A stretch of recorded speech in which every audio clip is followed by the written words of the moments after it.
and order error delivered to you fresh from Amanda Manufacturing. So, oh my goodness, so glad. Definitely a little bit of technical errors. Thank you so much, Jackie, for your patience, and for everybody for sticking around. If you're here, and welcome to another episode of DU Real. Feels good to be back. Likewise, it does. These are the highlight of my Friday, so excited to be here. Even though we lost a couple minutes, we'll just have to extend, give them an extra couple bonus minutes at the end. Right, It's like injury time in a soccer game or something. Anyway, yeah, happy Friday, you guys. I am feeling just open and raw. I feel like I've been going through a lot of shifts internally and externally. And I know Amanda's been feeling that too with her move coming up, and pretty much everyone on the team right now. We're going through some big shifts collectively and individually. So just sort of trying to stay open to that and embrace it rather than holding on to the past and old ways of being and old habits that just make me feel comfortable in the moment, but then leave me feeling stagnant. And it's like you're wearing shoes that are too small, and like they're your favorite shoes. I guess you're used to always wearing those shoes, but they're hurting your feet now. And when you walk around in those all day, at the end of the day, your feet are sore and you're like, all right, might be time for some new shoes. So, new shoes in this scenario is just new decisions, right?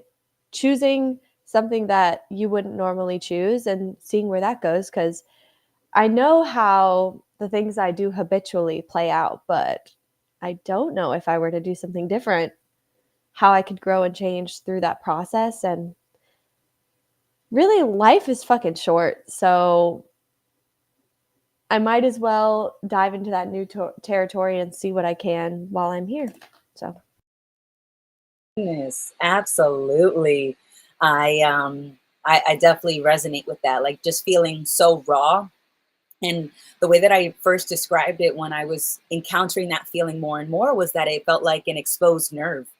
And then at some point, the consideration came up. It's like, are we exposed? Or is it that we're not trying so hard to cover up with a concept, with a comfort, with an identity? And because I'm not immediately reaching for that safety blanket, I feel exposed. But am I truly exposed? Or is that like the general, or is that what remains? Is that where things kind of always are? And I'm just not used to that feeling because I try so hard to cover up with some kind of assumption or some kind of concept to feel better, and we were having a chat in the Patreon call the other day and just talking about just the ways that we are always looking for those comforts and how we're trying to embrace uncertainty, and like what's the point of always trying to embrace that false certainty. And my hypothesis was to feel better. Like I am reaching for those comforts, I'm reaching for those concepts, not because it logically makes sense to like run in a circle, but just because running in that circle is a great distraction. And that was a new thought that I had the other day, was like, what is feeling better? And the answer that came up for consideration was, well, it's a great distraction. I don't know if I necessarily feel better, but I feel distracted from the not feeling better. What is okay? No, something just, my computer just switched screens, and I was like, shit, did something else happen? But outside of that, I've got great news. I have been applying for different places, and my rental application for an apartment just got approved like 2 days. So I just signed a lease today, and I'm so pumped because I was like, we are winging it, and that's why I put my name as winging it today, because I was like, oh man, I don't know what's going to happen, and that's okay, because I didn't renew the lease here, and so we're going.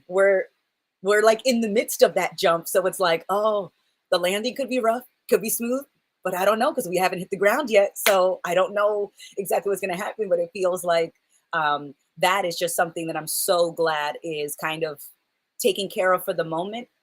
Because right, because your landlords, they could always sell the house, and so you can always have a new person.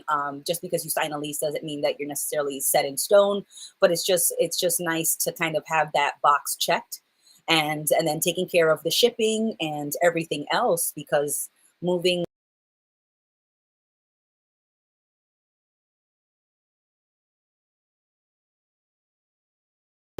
not always do you see the changes.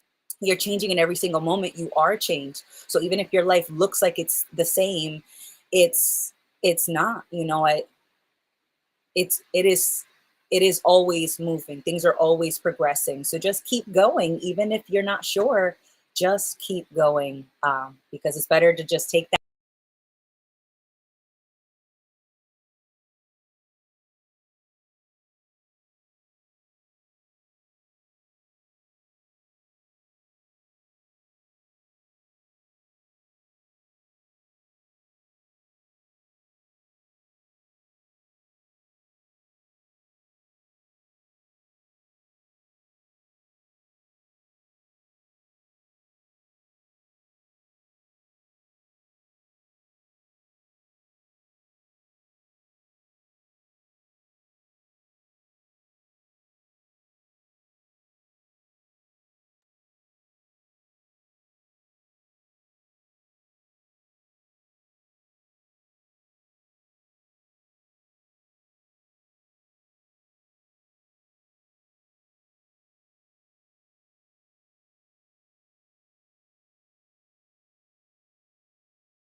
Huh? Can you hear me? Yeah, what happened? You know, I don't know. Oh my gosh, of course. This is just gonna be a bumpy but whatever, we're fucking rolling with it. Are we still live? Yeah, it was so funny. Okay. I just disappeared and then well, because you froze for a second, and then Yeah, I was like, "Oh," I thought it was me, no, it was definitely but me. No, it's definitely me. And I reloaded the whole thing, and yet it still keep. I'm gonna check. Are we live? It says we're live. I'm gonna double check just to make Hugo sure. just said, "And we're back," so looks like we're Oh, back. okay. All right. Thank you for checking for me. I appreciate it. And we're back. Alright, fuck yeah, but, congrats, Amanda, hell yes! I'm so glad you got a lease secured, so you'll have a place to sleep, that's a big that's a big, um, thing to cross off your to-do list, so, I just love how things start to work out, though, when you just fucking wing it and just see how things play out as they're playing out, but it can be really fucking scary to put yourself in that vulnerable position. But the next moment is always going to catch you. Even if you leap and fall flat on your face and everything goes wrong,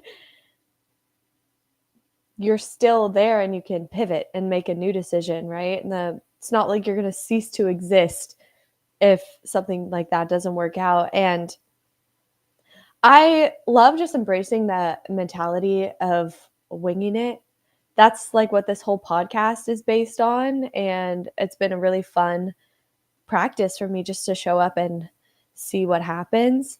And now I'm teaching a yoga class tomorrow in person for the first time, like with whoever shows up.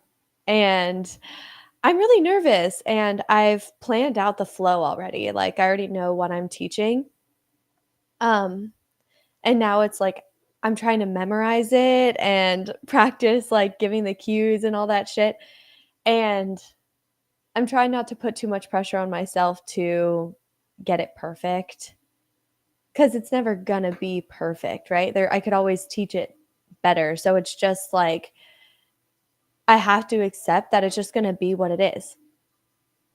And then after I do that, I can do it again and do it again and like continue to refine, and my intelligence will just kind of work it out, rather than me trying to plan everything beforehand and be super prepared and control all the little details of everything that's going to go into the class, because that's really just a waste of time. And I've spent so much time doing that, just sitting back thinking, what kind of yoga teacher do I want to be? Like, what do I want my classes to look like? And the thing about thinking about doing things is it's actually not doing anything, even though it kind of distracts you from the moment you're actually sitting in where you're not doing the thing, and you're kind of like living in this fantasy world where it's already taken care of.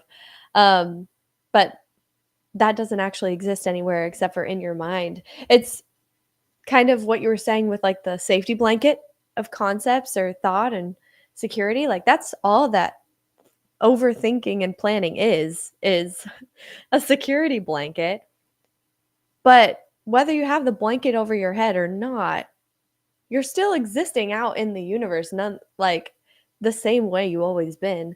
And so it is just an illusion of security that in reality just fogs your view and makes you so hell-bent on control that you get super stressed out and rigid, and then you can't just flow with whatever happens.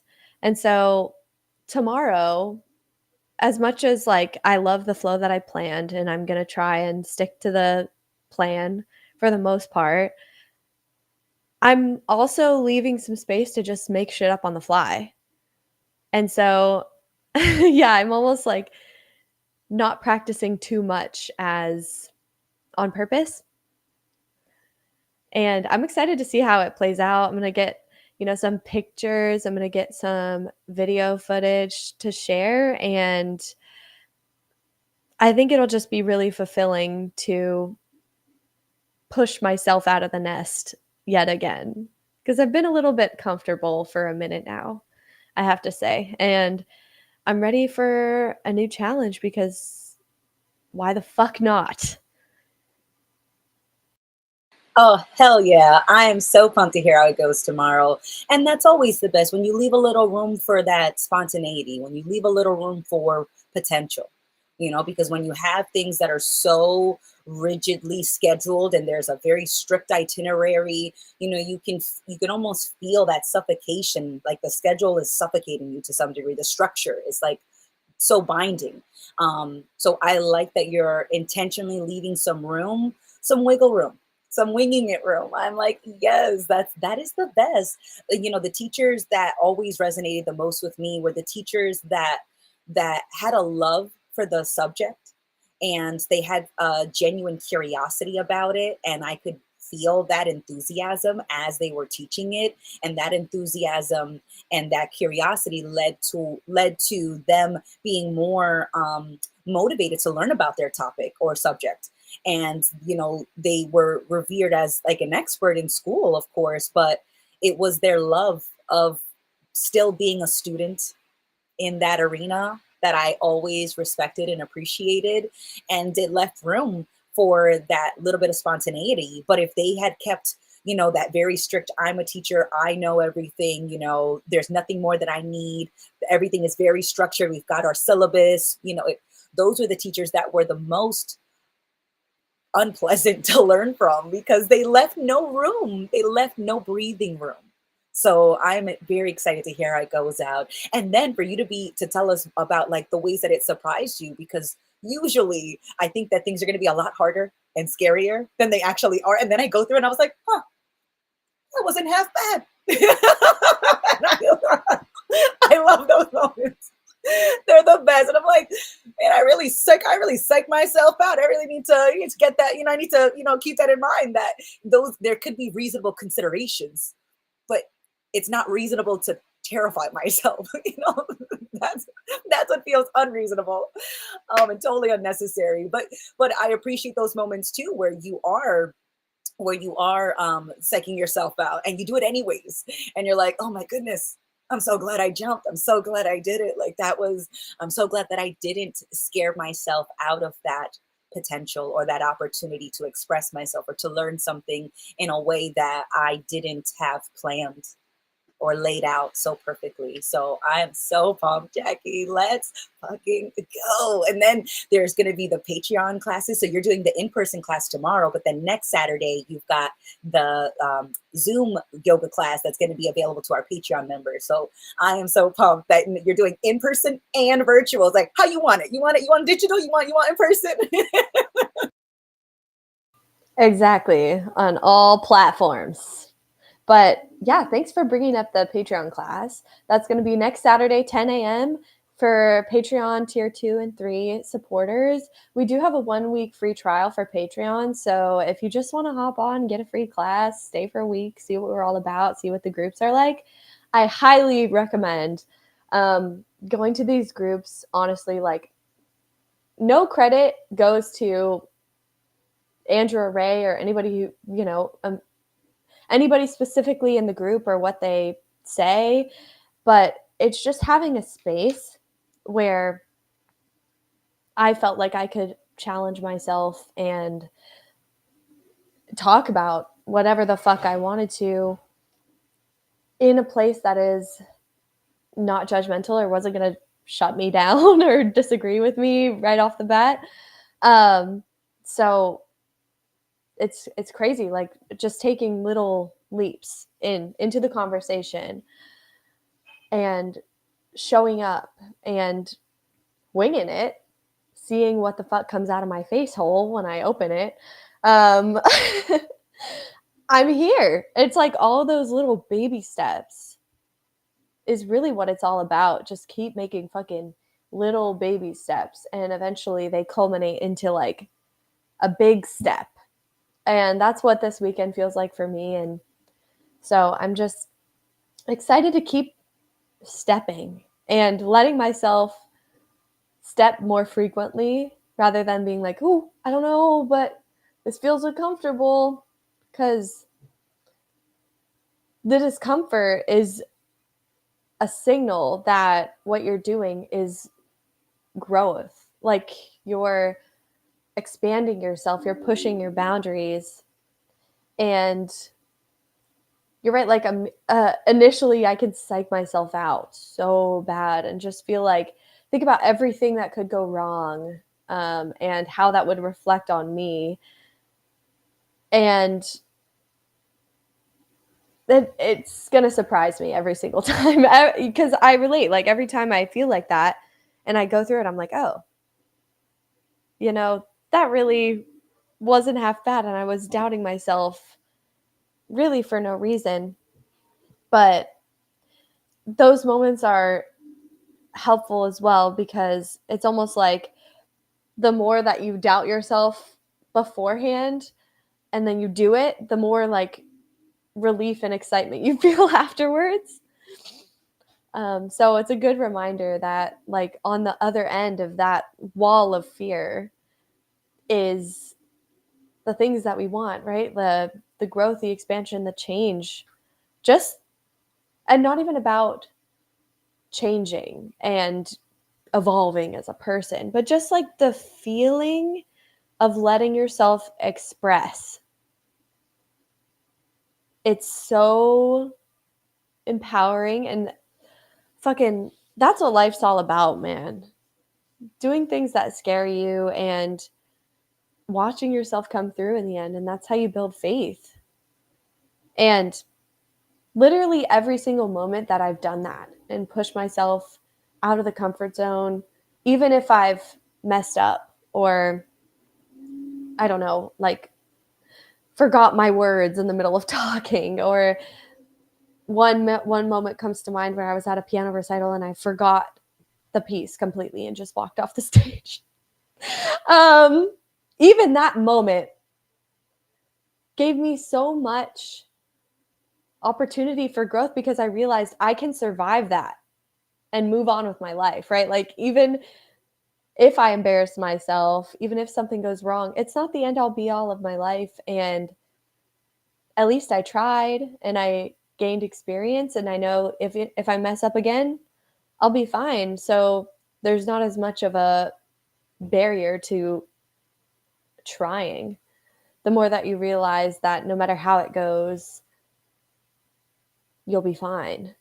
Like we act like these things are life or death, and they just really are. No choice, no decision, no event that plays out is the end all be all of your life. And we just put so much weight on individual moments that when we look back in the past, we might not even remember that moment. And we're definitely not going to remember how anxious we were beforehand. So it's just funny. Oh my, yeah. Like we're running on like caveman software. Like there's a tiger in the bush. This is it. I got to fight for my life. Oh my goodness. And I love how you brought up, that on the other side of that scary wall, that wall of fear is growth, and on the other side of fear is faith. Like you do have so much trust in yourself, and then you do get to see how resilient you are. I used to love hearing when I was younger, the human spirit is an indomitable spirit. It's like we are so resilient, we are so clever, we are so innovative, and we tend to be the most innovative and the most resilient when we're not thinking about how well we're doing, when we're not thinking about what that means about us. You're just moving forward anyways. You're just taking that leap anyways. You're taking that leap of faith because you're trusting yourself to figure it out. And we've got a question in the comments. Do you guys ever make a choice and no one in your existing world understands it because it doesn't match what should be done according to them, right? Making more choices like this, and it can feel intense. And I so resonate with this, Andrew, because I certainly have felt like the odd sheep of the family, maybe not the black sheep, we'll rephrase it in a different term. I felt like the odd man out, because I would do things that would match my family and friends expectations, but for a good number of my choices, it just wasn't what everyone else was doing. So they questioned it. But ultimately, it was, does their opinion matter so much that I don't want to make this choice? Is the question I kept asking myself. Is it worth not making the choice to not hear the disapproval? Could I live with that? Because I'd have to. And it's, what do you want to live with? Do you want to live with meeting people's expectations, or do you want to live with the choices that you're making because it makes sense to you? And of course, there's not that there's not considerations. When I make a choice, I don't have any children, I don't have a significant other, and I don't have any pets, right? So a lot of my choices are only going to impact me. If they impact anyone, it's very minimal. So I take that into consideration. When I make this choice, am I putting anyone out? Am I making anyone homeless? Is anyone losing their job? Is anyone going home to bed hungry? Like, am I keeping an opportunity from someone else? Am I withholding something? Like, if that's not happening when I'm making these choices, then other people's complaints are circumstantial at best. It's, oh, you don't like it. I think I'm not going to lose sleep because you don't like it. I imagine, right? Because and it's vice versa too. When someone else is making choices, I'm not losing sleep over it, and neither are they. They're not losing sleep over my choices. Not really. I think for the most part, I'm just a distraction. When my family members would tell me something that they didn't like it's because they were uncomfortable. But then, when I told my family recently about all my plans, they were like, and I heard this from my friends too, and they're like, you know, if anyone else had told me that they were going to do this, I'd be like worried about them. But this is so you, Amanda. This is very much what we expect you to do. You live for you, and you take those plunges and you make those jumps. And I have such a history of doing that, and still coming back around. And that was the best part, I think, for with the way that I handled it, was that they were upset. They didn't like it, and I did it anyways. But I never held that against them. I still came back around when it worked for me and my schedule. And I was like, hey, what's up? Just came back from my last adventure and it blew up. Let me tell you how. Do you want the details? Take a seat. Or it worked out in an unexpected way. And I was like, oh my God, it was crazy. It took me in this unexpected direction. Take a seat. I want to tell you everything. So either way, even though I kind of you know, your feedback is noted and disregarded. Swipe that off the table, you know? And as much as I would do that to people, I would always come back and share what had happened afterwards and how I owned it. And when things did blow up in my face, I was the one working 2 to 3 jobs to pay off $20,000 in credit card debt over 2 years. I was the one who was, if I found myself in a hole, I would put the shovel down and I'd figure out a way out that hole. And so anytime I made a choice, I owned it, whether it worked out well in their opinion and in mine, or whether it didn't. I own my choices. And that's why, you know, my family has learned to take it or leave it. Because at this point, I'm the adult and I'm not asking you for your permission. I'm not asking you for your advice. So either you want to listen to how I'm living my life, and I can remind you that I'm also not telling you what to do with your time, money, and your opportunities. And if you want to brainstorm, oh, I love a good brainstorming session. So you want to brainstorm, you want to make it to the moon in a rocket ship made of corn. Let's get a whiteboard. Let's figure this out. Let's find a way. And that's such a wild example, but I just meant, like, I don't discount their crazy ideas. And they feel like I'm a safe space for them to explore whatever idea they want. And so they've come to appreciate my madness, you know. And I would always say there's a method to my madness, and there wasn't always a method, but it was kind of my way of saying, like, I'm going to do it anyways. So either you're going to accept it, or you're going to find me not coming back around, because I certainly don't owe you my time. And our relationship is mutual. We're building it together. And if that's not happening, I won't be spending my time on you. And I'm not bluffing when I say that. So, but I know it goes both ways. If somebody didn't want to be in my life, that is totally up to them. And I would move on just like they would. Like, it's not so life and death, like you said, Jackie, but we take things like it's life or death, and then we panic like it's life or death. And then we wonder why things all of a sudden just become unbearable. And it just doesn't have to be that way, because people will surprise you. And as much as they may give you an initial resistance, if they know that you're not budging, you'd be surprised how much more people are willing to accept when they know that you're not going to bend to their whim. Yeah, I resonate with a lot of what you shared there, Amanda. I think I might be in a different part of that process. I'm still, I feel like there are certain people in my life, especially with family, I'm finding it tough to be like fully, I'm going to do whatever the fuck I want. And if you don't like it, bye. Like, part of me is still very attached to my family. And, you know, I grew up constantly seeking validation from my parents, from the way I was living, you know, and the rest of my family.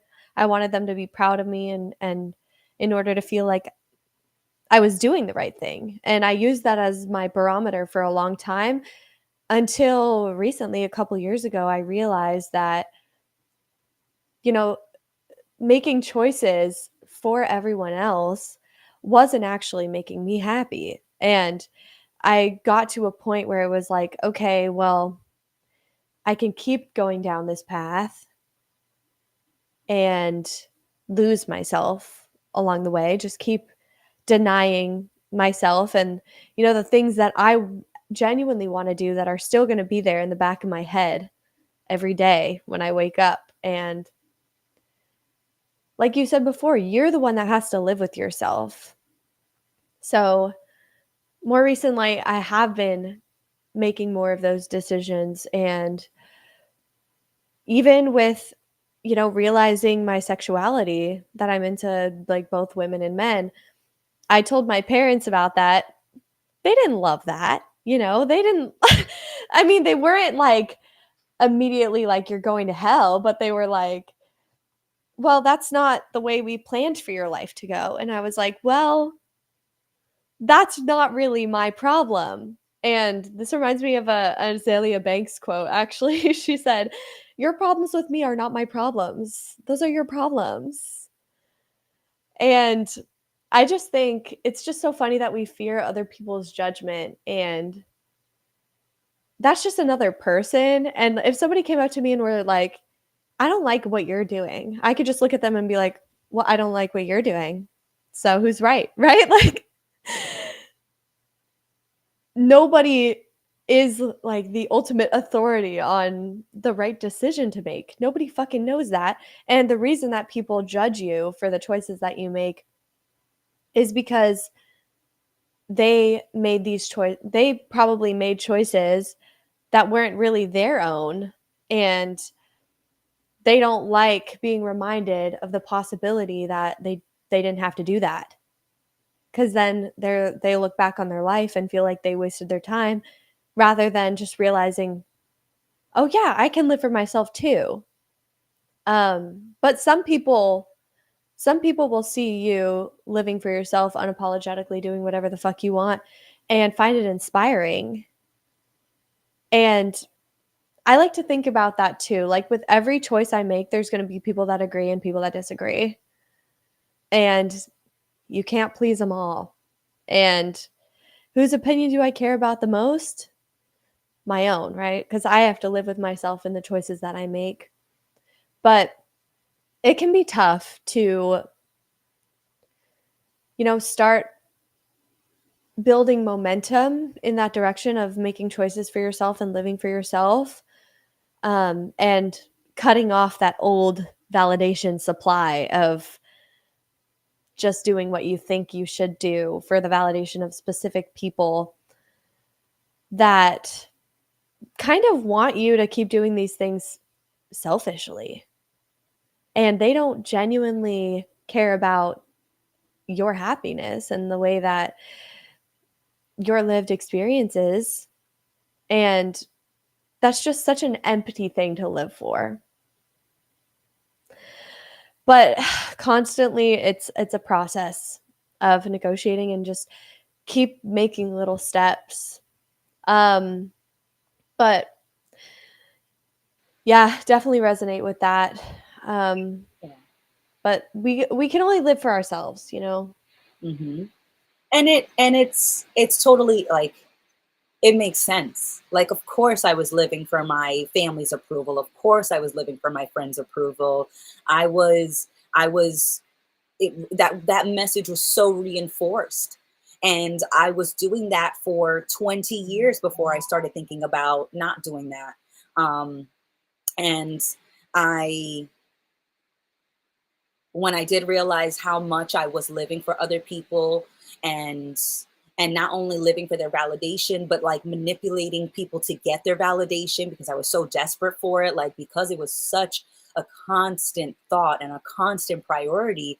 uh, I got to see the ripples, right? It was not necessarily the consequence, because consequence usually for me connotates punishment. And I don't want to make people, I don't want to think about that. It's the ripple. That a choice has a ripple, and I could see the ripples from those choices. And I didn't want to ride those waves anymore.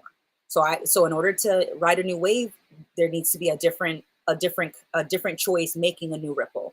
And I just got tired of it. And that's really what it came down to, was it wasn't worth the payout, right? Even when I was doing things that they did approve, it felt like, just like you said, it felt incredibly hollow because it wasn't for me. And I could feel that. So I am about to put my notifications, because group chats are not helping right now. But they don't know. They don't know. They're doing their thing. So I love it. But that's what I mean. And that's another great point. It's not even personal, right? So when I was chatting with my family like years ago, and they're telling me like, don't you want to be the person we want you to be? I'm like, no. I don't. And I straight up said it just like that. I want to be the person I want to be. I want to live for me in the same way that you should want to live for you. Your identity isn't my mother. Your identity isn't my brother. Your identity isn't my friend. Your identity is you, not the concept of your life. That's what you're experiencing. Your experience is the priority. And so it's not a role that you play in my life that should be your priority, in the same way that the role I play in your life shouldn't be my primary priority. Not that it's not a consideration, not that it doesn't get due time and attention, not that I don't make space for the roles that I play. Of course I do. It's just that that's not my biggest priority. And and it took a lot of honesty, and it took also coming to terms with the fact that if someone really held a grudge and really did not want to see me ever again because I wouldn't jump through some metaphorical hoop, It's not worth it. I'd rather not have you in my life. And certain family members were like that, which it was their way or the highway. And I'm like, I'm taking the highway. Like, and my life is still meaningful. And yet, if those people were to come back into my life, I'd be like, hi, nice to meet you, because I don't know who you are. In the same way that you don't know where I am, or you don't know where I'm at, and you don't know who I am. It's been so long since we chatted. So if you'd genuinely like to get to know me again, where I'm at, I genuinely would like to get to know you. So there's no grudges, because we don't take things personally.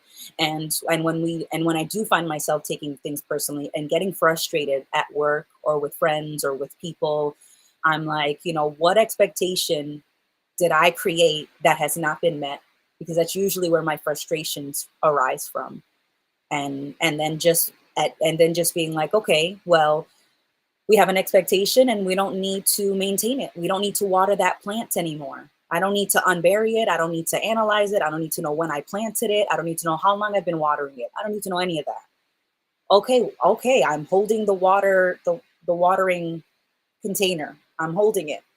I'm just gonna put that down. That's pretty much it. Oops.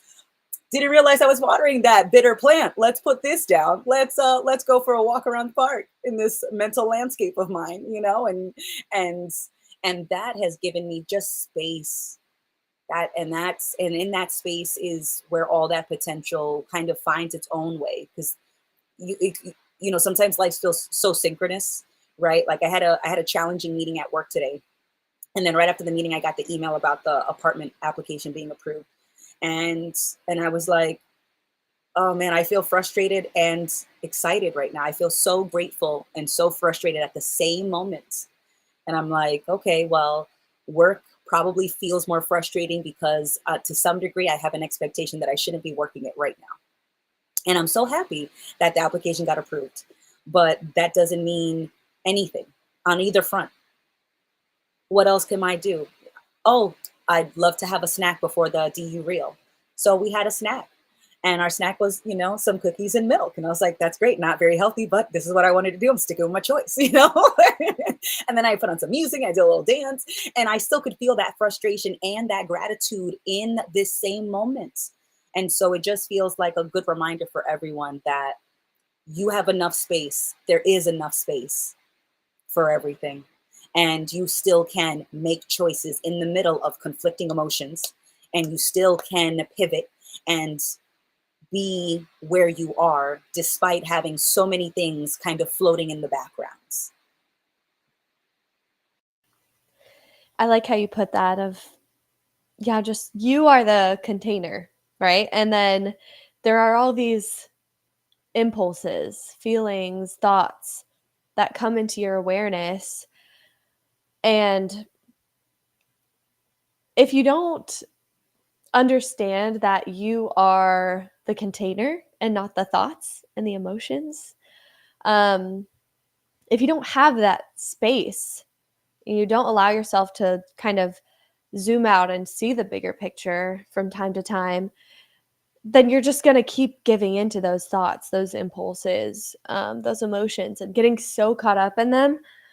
But you're right. Like, as your, I don't want to say like your awareness expands, but it's like when you let go of more bullshit, if you keep poking holes in your own concepts or the things that you rely on, like they kind of dissipate like fog, and then you have more space, and you realize that this thing that used to be so all consuming, like you can hold it and you don't have to give into it. Like you said, like there's very much a distinction between what's actually going on and what's going on in your mind, or what you think is going on, because you don't actually know. And so you could just bring your attention back to what's actually going on.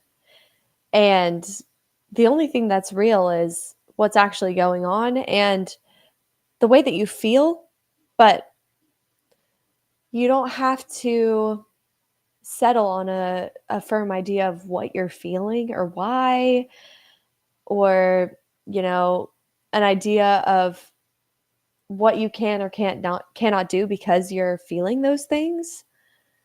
And when you do that, you have the opportunity to change. And like you said, stop watering that freaking bitter plant of self judgment, control, whatever it is. And I think of this with habits too. Like, if there's something that you want to stop doing or start doing, it's a matter of where you're putting your attention right now. And if you want to stop something, you don't have to figure out why you started or look back and beat yourself up for all the time that you spent going down this path, because that's really just watering it with your attention.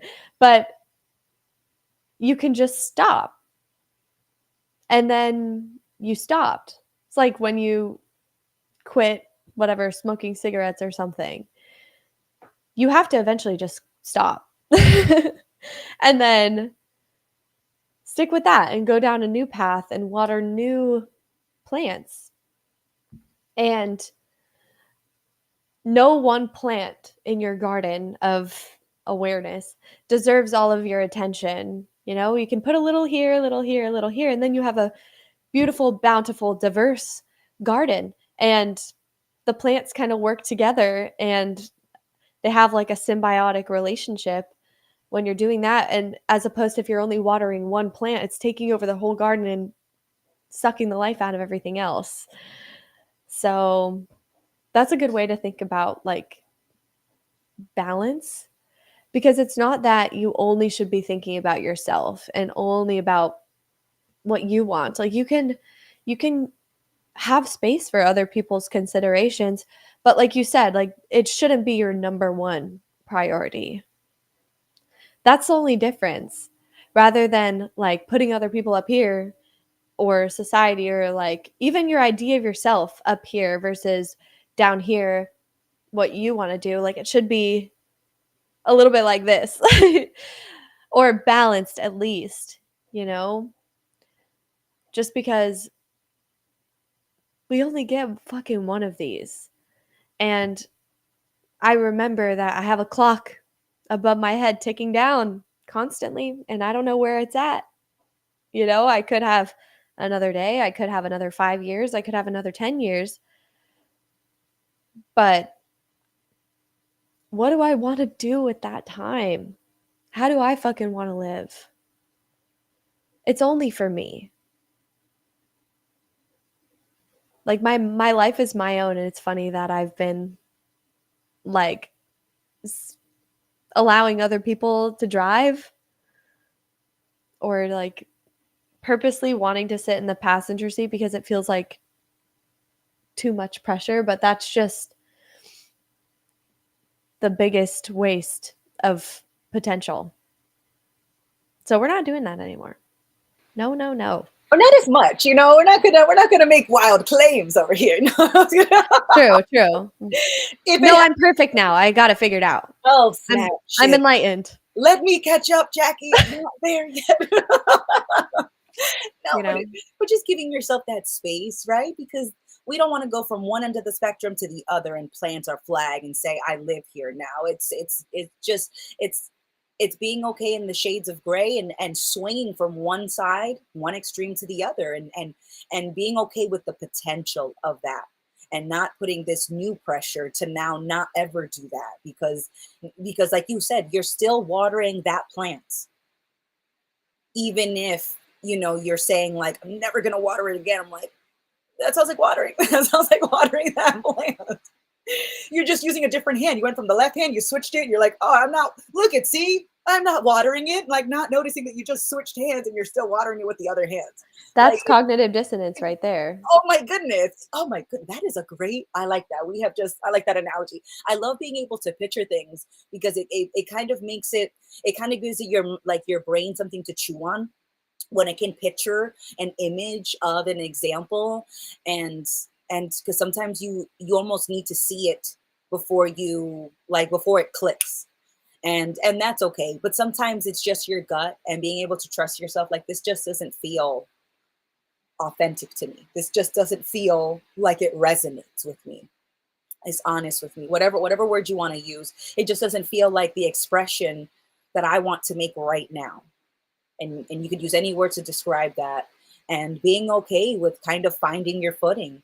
And like I'll go out, and I'll be hanging out with a group of friends, and I have a tendency to be the loudest person there, and that's totally fine with me, because I keep that in mind.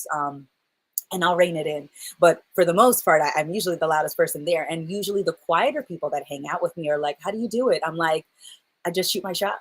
Like, I just keep shooting. Like, that's how you get better. Just put in your reps, and just kind of expect that when you're beginning a new habit and you're beginning to pivot and transition into a new pathway, it's usually rough and kind of messy and kind of jagged, and just it's not fluid usually in the beginning. It's like, expect when you're learning how to make rice, you're going to burn the first 10 pots.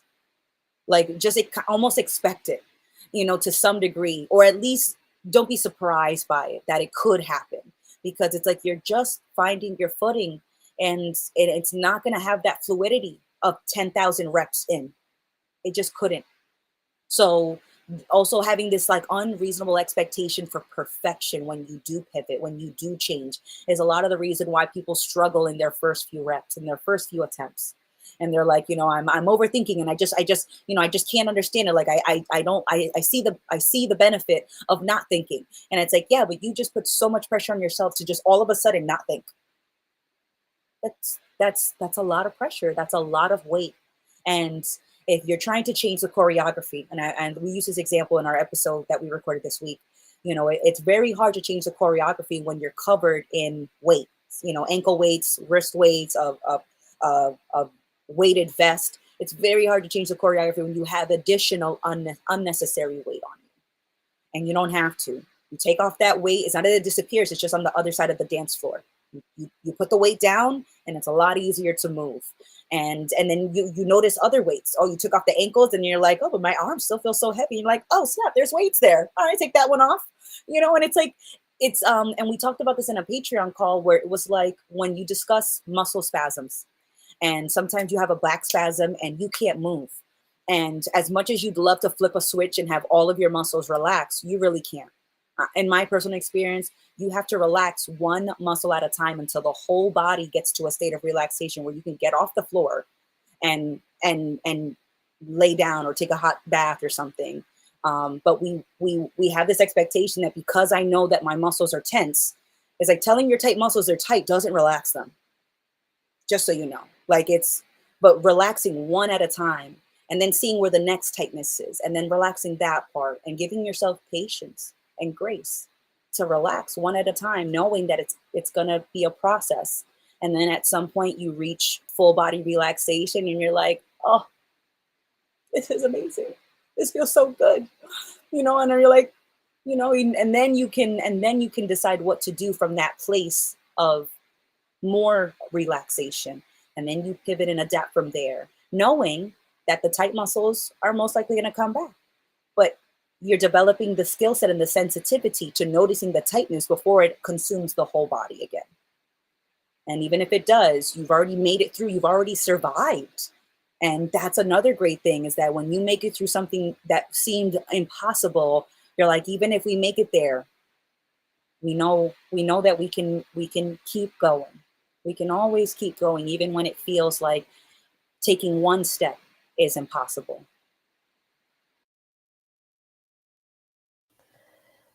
I like that you brought up the fact that when we decide to change, we kind of just want it to be perfect and instant, and not be this long, difficult process of like chipping away at something that we spent so much time building. Because I definitely struggle with that. Like, there are all these things that theoretically I want to do, and it's because I imagine that when I make that change, everything is going to be better. It's going to be easier. I'm more caught up in the idea of change rather than the reality of change. And I think that's what gets in our way, is that we romanticize the end result so much. But the true like fulfillment and feeling yourself change is in the small baby steps, right? And your day-to-day life, how it starts to look different. Um, but you have to be able to have patience with yourself. Like it can't be about you. If it is, you're not going to be able to deal with the initial hardship, with the initial struggles and failure, because it'll be too much for your ego. So it really just has to be making a different choice for its own sake. You know, looking at the ripples from the previous choices and knowing that's not something you want to repeat, and then making a different choice. And yeah, I always think back of the example of just like a clogged pipe. Like if there's a sink in your house that you don't usually use, and then you turn it on one day, in this example, making a different choice, right? You turn it on, the water is going to come out brown, probably a little murky. There might be chunks in it. And you're like, oh man, this is not the expected result. But you kind of have to work through all that bullshit. And that's the discomfort coming up. That's the change happening. And so if we look at it like that, we can start to build an appreciation for the struggles that we go through, the discomfort that we face when we initially make a new choice. It's like, there we go, clearing out the bullshit, right? And yeah, facing that shit is uncomfortable. But then once the water starts flowing clear, you're like, oh man, that was so worth it. But it takes being able to get through that initial discomfort. And then eventually you're going to want to make a new different choice. So it's not about settling on any one choice that you decide to pursue as being like the right choice, because there is no right. It's just, what the fuck do you want to do? And it's going to be a continuous process of, you know, ups and downs. And you have to have the humility and the patience to ride those waves without getting too caught up in what it means about you, because that just makes the whole ride really lame. Like we were talking about in our episode before, or on Wednesday, about like riding a roller coaster and gripping it so fucking tight and being so scared um the whole time, and kind of wasting the experience where you otherwise could have just leaned in and embraced the uncertainty of it. So yeah, learn to ride those fucking waves without trying to even figure out where you're at or where you're going, because you can't know. No, you can't. You can't. And Andrew brought up a good point in the comments. Remembering that the response to different choices isn't personal definitely helps. And another consideration is that usually the responses that we worry about the most are the ones that on some level we agree with. Right, and that's why it rubs us the wrong way, is because to some degree you agree with the criticism because you used to share that mentality. So it's like, oh no, I could be a failure. Oh no, I do value success. Shit. Like that. There's like that lingering mindset and that lingering criticism that you also share with that person, with that either family or friends. Because if somebody, let's say you've never seen a unicycle in your life, and somebody's like, you'll never be the world's greatest unicycler. And you're like, yeah. Like it doesn't bother you. But if somebody's like, you're breaking your mother's heart, on some level, I worry about that. I think about that. Oh no, am I being a bad daughter because I valued that? So the responses that usually rattle me the most are also the ones that on some level I agree with. And I'm okay with the fact that on some level I do agree with that, but it's not the only thing there. It's not the only consideration. It's not the only priority. And so I prioritize something else, my experience over that old criticism that I also used to judge myself and others by. And that also is helpful as well. It's not personal when other people do it, and when it feels personal, it's because you agree to some degree, and it's okay to acknowledge that, and to not, and to just know that, oh, that plant is in my garden, and I don't need to water it right now, but it's there. That's okay. I'm gonna water this other one, my experience plant, and it is thriving. We've grown, just grown a new leaf today, you know. That's such a beautiful analogy, right? Of, yeah, it's a plant in my garden. And just because it's there doesn't mean I need to make it the center of my attention. Um, but excellent reminder, like, we only fucking give a fuck about the judgments that we hold of ourselves. Because, like you said, I wouldn't be offended if somebody called me a bad unicyclist at all, because I've never unicycled in my life. And when you realize that, you can see moments where you get your feelings hurt, take shit personally, judge yourself as like an opportunity to see what you're still attaching to.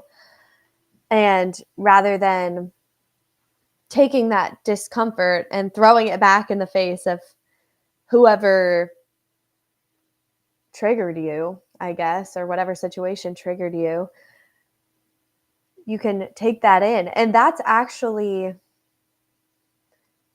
getting better. Like, the difference between feeling better versus getting better. It feels better to react and to project and to make yourself feel better and tell yourself that you're right.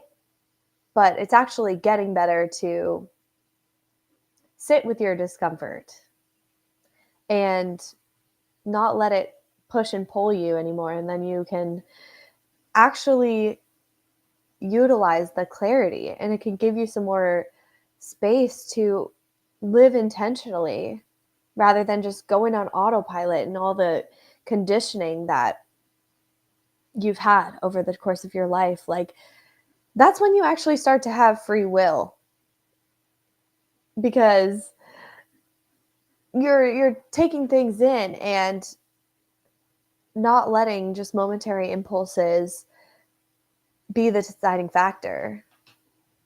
And your life changes really quickly, even though, you know, don't expect that to happen. Don't like look forward to the change. It's already happening, but it's just interesting. It becomes a lot more clear, like, what's genuinely your thoughts and your perceptions of things versus what just you've always been told. Whereas before, I really struggled to hear my own voice when I was trying to make a decision. It's almost like what I didn't want or what I wanted didn't actually matter that much. And so I was turning up the volume on everyone else's voices and turning the volume down on mine because I didn't trust myself. And slowly but surely, the volume of my own voice is getting louder and louder to the point where I can't ignore it anymore. And when I choose to listen to one of the other voices, my voice is in my ear being like, what the fuck? um, and it's always going to be there. Wherever you go, there you are. You can't escape it. So it's time to start listening to ourselves. And when we do that, we're listening to God. Oh, hell yes. I love it. It's never too late. It's never too late. I love talking with people about that, and younger people, it's easier to convince them of that concept, like it's never too late, because they're like, oh, the life is my oyster. I've got my whole life ahead of me. But people that are, even sometimes in their 30s and 40s and 50s, like, they look at change like, oh, it's too late. It's like, it's never too late to live for you. It's never too late to be a friend to yourself again. It's never too late to re-explore the relationship you have with your life, with experience, with you. And you know your life is yours always, even when you feel like it's not, even when you feel like you gave away your power, or you've been succumbing to certain pressures or assumptions or expectations, or you feel so needy. Like, it's never too late. You always have the opportunity, because potential is always right here, and we're always right here. So it's never too late to live for yourself, to be, to give yourself some grace, to give yourself some patience, to pay attention to what's happening, and to make the most of the cards you have in your hand at this moment. And just like in a card game, you get new hands. You get a new hand every day. Play the hand that you have dealt, but you play the best hand when you're paying attention to the whole game, not just to your cards. So I think that is a great place for us to wrap up. And we stood on for an extra 5 minutes. We balanced it out. And just an announcement that we've got the yoga class tomorrow, which is in person, but the Zoom yoga class on next Saturday, 10 a.m. Pacific time, which would be, is that 1? 1 p.m. Okay. The time conversion. Thank you, Jackie. And then the Colorado Denver retreat later this month. So I'll put up the QR code for that, and definitely join the Patreon episode, the yoga class next Saturday. And if you can, join us for a retreat in Denver, Colorado next May 30th through June 3rd. Yeah, hop on that retreat. I would be there. Unfortunately, I cannot, but please go and smoke a joint on the couch for me, because at the last retreat, I was so pissed I couldn't smoke in there. I know. So, yeah, you'll be living your best life. You can fucking bring a bong to your bedroom and hit it in your bed. Like, how magical is that? Heaven on earth, people. That's what it looks like, is a fresh sanitized glass bong in your bed. Dinner for two, please. No.